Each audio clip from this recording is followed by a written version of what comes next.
উত্তৰ দিয়ক অমিত শ্বাহে। কিয় দাড়ি কমা নকটাকৈ ৰূপায়ণ নহল বিপ্লৱ শৰ্মাৰ প্ৰতিবেদন? কিমান বাংলাদেশীক চিনাক্ত কৰি বহিষ্কাৰ কৰা হ'ল? 5 বছৰত কিয় বানমুক্ত নহল অসম? মাননীয় অমিত শ্বাহ ডাঙৰীয়া, এইবাৰ আমাক প্ৰতিশ্ৰুতি নালাগে, লাগে এইকেইটা উত্তৰ। দেশৰ গৃহমন্ত্ৰী ডাঙৰীয়া যেহেতু অসমলৈ আহিব, তেখেতে অসমৰ মাটিত ভৰি দিয়াৰ লগে লগে তেখেতৰ প্ৰতি অসমৰ জনগণৰ 855 জন শ্বহীদৰ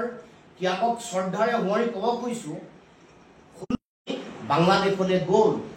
তেখেতসকলৰ তালিকা কিমান হ'ল, সংখ্যাটো কিমান গ'ল। আমি জনাত এই কথাটোৰ পিছত ৰাইজক চূড়ান্ত বিশ্বাসঘাতকতা প্ৰতাৰণা কৰিলে। এতিয়া 16 মে কিন্তু আমি জানো, কিন্তু দেশৰ প্ৰধানমন্ত্ৰীয়ে চনটো আমাক কোৱা নাছিল। যিহেতু এই দীঘলীয়া 11 বছৰ 3 মহীয়া যিটো প্ৰতাৰণাৰ বিশ্বাসঘাতকতা, এইটো আৰু তেওঁলোকৰ কথা বতৰা বা ভোট বিচৰাৰ যিটো তেওঁলোকৰ কৌশল, কূটকৌশল, সেইটো যাতে কেৱল মাত্ৰ তেওঁলোকে নকৰে। ৰাজনৈতিক আখৰাথলী, ৰাজনৈতিক নাটঘৰ অসম নহয়, অসমৰ মানুহ নহয়, খিলঞ্জীয়া থলগিৰি ভূমিপুত্ৰ অসমীয়া মানুহৰ এখন তেওঁলোকে ভোট বিচাৰি আহিব, বাৰে বাৰে এনেকৈ অভিনয় কৰিব, সংসদৰ মজিয়াটো কৰিব, অসমৰ মাটিটো কৰিব, মহাজাগৰণ ৰেলীও কৰিব। তাৰ পাছত বছৰ বছৰ পাৰ হৈ যাব, মাহ মাহ অতিক্ৰম কৰিব, আমি কথাবোৰ কৈয়ে থাকিম আৰু কোনোবাই তিৰ্যক কৰিব যে এইবোৰ কথা তেওঁলোকে কৈ আছে। অসমলৈ আহিছে কেন্দ্ৰীয় মন্ত্ৰী অমিত শ্বাহ। অমিত শ্বাহৰ অসম আগমনৰ সময়তে সংবাদমেল সম্বোধন কৰি কেন্দ্ৰীয় মন্ত্ৰীগৰাকীলৈ বিশেষ আহ্বান অসম জাতীয় পৰিষদৰ। অসম জাতীয় পৰিষদৰ আহ্বান, এইবাৰ অসমলৈ আহি আপুনি দিব নালাগে একেইসমূহ প্ৰতিশ্ৰুতি, দিয়ক মাথো এইকেইটা প্ৰশ্নৰ গ্ৰহণযোগ্য উত্তৰ। অসম জাতীয় পৰিষদৰ প্ৰশ্ন, 2019 চনত সংসদত কেন্দ্ৰীয় মন্ত্ৰী অমিত শ্বাহে ঘোষণা কৰিছিল, ন্যায়াধীশ বিপ্লৱ কুমাৰ শৰ্মা কমিটিৰ প্ৰতিবেদন দাড়ি কমা কৰ্তন নকৰাকৈ ৰূপায়ণ কৰা হ'ব। কিন্তু প্ৰতিশ্ৰুতি মতে এই প্ৰতিবেদন ৰূপায়ণ কৰা নহ'ল কিয়? 6 নম্বৰ দফা প্ৰতিবেদন প্ৰস্তুত কৰিবৰ কাৰণে অৱসৰপ্ৰাপ্ত ন্যায়াধীশ, আপোনালোকে সকলোৱে জানে, দোহৰাৰ প্ৰয়োজন নাই, বিপ্লৱ শৰ্মাৰ নেতৃত্বত এখন উচ্চ পৰ্যায়ৰ সমিতি গঠন কৰি দিছে, তাত ময়ো সদস্য আছোঁ। এই কমিটিখন গঠন কৰি দিয়া দিনটো এইকাৰণে ক'ব খুজিছোঁ, কাৰণ কিমান দিন হ'ল এইটো আপোনালোকে জানিব লাগিব। 2019 চনৰ 15 জুলাইৰ দিনটোত এইখন সমিতি গঠন কৰিছিলে, ঘোষণা হৈছিলে। এতিয়া আমাৰ প্ৰশ্ন হ'ল যে এই প্ৰতিবেদনখন দেশৰ গৃহমন্ত্ৰী ডাঙৰীয়া, আপুনি অসমৰ মাটিলৈ আহিব, আজি সন্ধিয়া আপুনি পদাৰ্পণ কৰিব, আমাক অসমলৈ অহাৰ লগে লগে আপুনি উত্তৰ দিব লাগে যে এইখন প্ৰতিবেদন গ্ৰহণ কৰিবৰ কাৰণে আপোনাৰ দ্বিধাবোধ কিয় গ্ৰহণ নকৰে? এই প্ৰশ্ন আমি কৰিছোঁ, ইয়াৰ অধিকাৰ আছে, কৰি আপুনি ইয়াৰ উত্তৰ দিব লাগিব।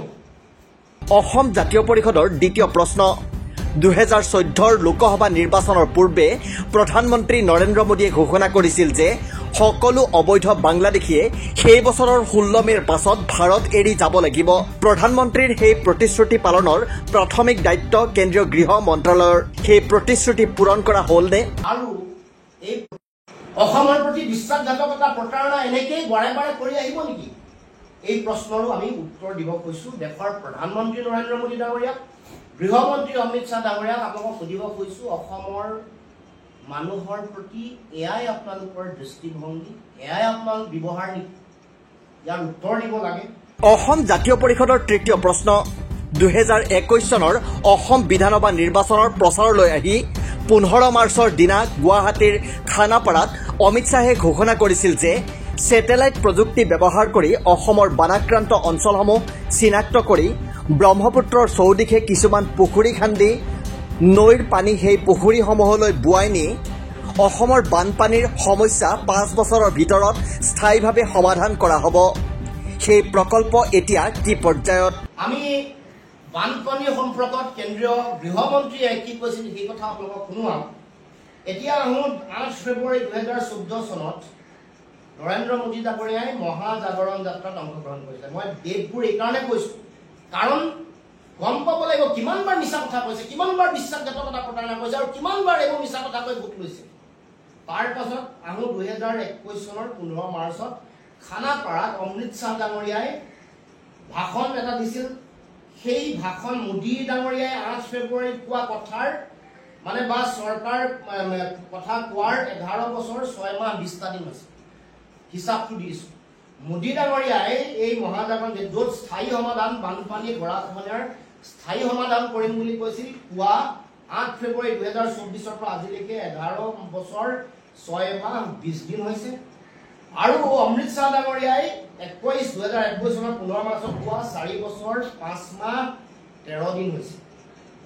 অমৃত শ্বাহ ডাঙৰীয়াই কৈছিলে যে স্যাটেলাইট প্ৰযুক্তিৰে বালাকান্ত অঞ্চলৰ সমূহ চিনাক্তকৰণ ইতিমধ্যে কৰা হৈছে আৰু ক'ত ক'ত পুখুৰী খান্দিব লাগে সেইটো সিদ্ধান্ত লোৱা হৈছে পুখুৰী খান্দি বান নিয়ন্ত্ৰণ কৰিবৰ কাৰণে বান গোটেই ব্যৱস্থাটো স্থায়ীভাৱে সমাধান কৰিবৰ কাৰণে তেওঁলোকে সিদ্ধান্ত গ্ৰহণ কৰিব গতিকে আমি আজি জানিব খুজিছো আজিৰ দিনটোত যে এই তেওঁৰ যিটো অভিলাষী প্ৰকল্প এই অভিলাষী প্ৰকল্পৰ যোগেদি যোৱা 5 বছৰত অসমৰ বানপানী নিয়ন্ত্ৰণ হৈছেনে অসম জাতীয় পৰিষদৰ চতুৰ্থ প্ৰশ্ন অমিত শ্বাহলৈ 2019 চনৰ 5 এপ্ৰিলত মৰিগাঁও জিলাৰ আহতগুৰিৰ মহযুঁজ পথাৰত আয়োজিত নিৰ্বাচনী সভাত অমিত শ্বাহে কৈছিল যে ভাৰত বাংলাদেশ সীমান্ত এনেভাৱে সিল কৰা হ'ব যাতে চৰাই এটাইও আহি ভাৰতত প্ৰৱেশ কৰিব নোৱাৰিব কিন্তু আজিও সিল নহল কিয় সীমান্ত 2019 মৰিগাঁৱত যিখন আহতগুৰি মহযুঁজ খেলপথাৰত য'ত এক সভা হৈছিল সেই সভাটো দেশৰ গৃহমন্ত্ৰী বৰ্তমানৰ গৃহমন্ত্ৰীগৰাকীয়ে অমৃত শ্বাহ ডাঙৰীয়াই কৈছিল যে চৰাই এটাও সোমাব নোৱাৰাকৈ তেওঁলোকে সীমান্ত সিল কৰিব মই যেতিয়া কেন্দ্ৰীয় গৃহমন্ত্ৰী পৰ্যায়ত আমাৰ যেতিয়া আলোচনা হৈছিল গৃহমন্ত্ৰীৰ মুখত মই আজিও মনত আছে গৃহমন্ত্ৰী ৰাজনাথ সিঙে কৈছিলে যে গোটেই সীমান্ত নিৰীক্ষণ কৰিবৰ কাৰণে ভাৰত বাংলাদেশ সীমান্ত নিৰীক্ষণ কৰিবৰ কাৰণে এটা সুকীয়া স্যাটেলাইটৰ ব্যৱস্থা কৰিব কৃত্ৰিম উপগ্ৰহৰ ব্যৱস্থা কৰিব ইজৰাইলৰ লেজাৰ গাইডেড টেকনলজি তেওঁলোকে ব্যৱহাৰ কৰিব নদী অঞ্চলত ফ্লোটিং বিঅপিৰ ব্যৱস্থা কৰিব আৰু তাৰ কাৰণে এটা সুকীয়া প্ৰকল্প কৰিব আৰু দ্বিতীয়তে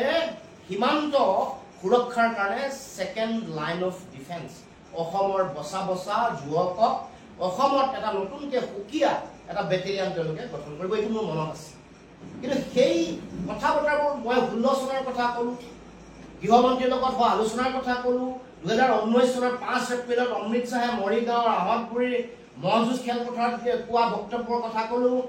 আৰু 2024 চনৰ 5 বছৰ পিছত আকৌ একে কথাকে কৈছে 24 চনৰ 2 মে নেটৱৰ্ক 18 টিভিত মুখ্য সম্পাদক ৰাহুল যোশীয়ে লোৱা সাক্ষাৎকাৰত অমৃত শ্বাহে পুনৰ চৰাই এটা সোমাব নোৱাৰাকে সীমান্ত সিল কৰিম বুলি কৈছে মানে কৈ এই কথাখিনি অকমান দীঘলীয়া হৈছে ইতিহাস কৈ দিব খুজিছো আৰু ডেট আৰু দিন আৰু বছৰ ঘোষণা কৰি মানে বছৰ দুইটা উল্লেখ কৰিছো কিন্তু আজিও আপোনালোকে দেখিছে যোৱা কিছুদিনৰ আগত সীমান্তত কি ঘটনা ঘটিলে আমি দলটোৱে যোৱাবাৰ এই ঘটনা হোৱাৰ পাছত আমি গৈ নিজে নিৰীক্ষণ কৰি আহিলো কৰিমগঞ্জ আৰু মানকাছাৰ দুয়োটা অঞ্চল তেতিয়া আপোনালোকক ভিডিঅ' আপোনালোকে দেখুৱাইছিলো কেনেকৈ নৈ তলফালে আহিব পাৰে কোন জেগাত খোলা আছে কোনফালে কয়লাৰ ট্ৰাক পাৰ হয় কোনফালে গৰু গাড়ী পাৰ হয় আপোনালোক বিস্তৃতভাৱে কৈছো তাৰমানে আজিও 2014 চনৰ পৰা দিয়া প্ৰতিশ্ৰুতিয়ে 11 বছৰ সম্পূৰ্ণ হোৱাৰ পাছতো সীমান্ত সিল নহল গতিকে আজি অসম জাতীয় পৰিষদৰ পঞ্চমটো প্ৰশ্ন 1602 কোটি টকা খৰচ কৰি 50 সহস্ৰাধিক চৰকাৰী কৰ্মচাৰীৰ 5 বছৰতকৈ অধিক সময়ৰ শ্ৰমৰ বিনিময়ত প্ৰস্তুত হৈছিল এনআৰচি কিন্তু সম্পূৰ্ণ হোৱাৰ পাছতো কিয় পেলাই থোৱা হ'ল এনআৰচি ডাঙৰীয়াই বক্তব্য ৰাখি কৈছিল যে আমাৰ দম আছে আমি কৰি দেখুৱালো ইমান মানুহৰ নাম কৰ্তন এতিয়া এই গোটেই ৰাষ্ট্ৰীয় নাগৰিকপঞ্জী উন্নীতকৰণৰ প্ৰক্ৰিয়া 1602.66 কোটি টকা ইয়াত বিনিয়োগ হৈছে বা খৰচ হৈছে 50,000তকৈ বেছি ৰাজ্য চৰকাৰ কৰ্মচাৰী ইয়াৰ লগত জড়িত হৈছিল আৰু 5 বছৰতকৈ বেছি সময় এই গোটেই কামটো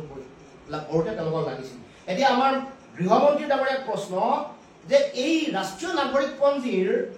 এই এখন কিয় পেলাই ৰাখিলে ইমান পইচা খৰচ কৰি 50,000 মানুহে কাম কৰাৰ পাছত 5 বছৰ কাম কৰাৰ পাছত আৰু ইয়াৰ পুনৰীক্ষণ কৰিম বুলি কৈছিল আৰু বহুত ভুৱা তথ্য পাতিৰে তেওঁলোকে বহু মানুহে নাম শুনোৱা বুলি কৈছিল আজিলৈকে এফিডেভিট দিবৰ কাৰণে কেন্দ্ৰীয় গৃহ মন্ত্ৰণালয় বা আৰজিআই বা আমাৰ ৰাজ্য চৰকাৰ আজিলৈকে সময় নোলালে কিয় আজিলৈকে ৰিজেকশ্যন স্লিপ আজিলৈকে ইছ্যু কৰা নহ'ল কিয় ফৰেইনাৰ ট্ৰিবিউনেলসমূহ কিয় কাৰ্যক্ষম কৰা নহ'ল ট্ৰিবিউনেলত থকা যিসকল বিষয়ববীয়া কৰ্মচাৰী সেইসকলে এই এনআৰচি ৰিলেটেড এই গোচৰসমূহত কিয় তেওঁলোকে আজিলৈকে কাম কৰাৰ সুযোগ দিয়া নাই তাৰ বিপৰীতে এতিয়া যিবোৰ গোচৰত নাম আছিল আগতে ডি ভোটাৰ বা যিসকলৰ নাম আছে তেওঁলোকৰ গোচৰ নাইকিয়া কৰিবৰ কাৰণে কাম কৰা হৈছে কিয় চূড়ান্ত অধিসূচনা আজিলৈকে ৰাষ্ট্ৰীয় নাগৰিকপঞ্জী জাৰি কৰা নহ'ল আপোনালোকে জানে যে কেগৰ প্ৰতিবেদনত প্ৰতীক হাজেলাক দায়বদ্ধ কৰিছে গোটেই দুৰ্নীতি হোৱা বুলি কৈছে দায়বদ্ধ কৰা হৈছে দায়বদ্ধ কৰাৰ পাছতো কিয় অসম চৰকাৰে তেওঁক অসম এৰি যাবলৈ সুযোগ দিলে দেশৰ গৃহমন্ত্ৰীক আমি সুধিব খুজিছোঁ তেওঁ জবাবদিহি কৰিবনে অসমৰ মুখ্যমন্ত্ৰীক কিয় প্ৰতীক হাজেলাক দায়বদ্ধ কৰাৰ পাছতো তেওঁক অসমৰ পৰা যাবলৈ দিয়া কিয় হ'ল পৰৱৰ্তী সমন্বয়ক হিতেশ দেৱ শৰ্মাই যেতিয়া CIDৰ ওচৰত গোচৰ দাখিল কৰিলে দেশৰ গৃহমন্ত্ৰীক প্ৰশ্ন কৰিব কৈছোঁ অসমৰ মুখ্যমন্ত্ৰীক সুধিব লাগে আৰু ক'ব লাগে ৰাজহুৱাকে যে এই যি গোচৰ আজিলৈকে কিয় পঞ্জীয়ন কৰা নহয়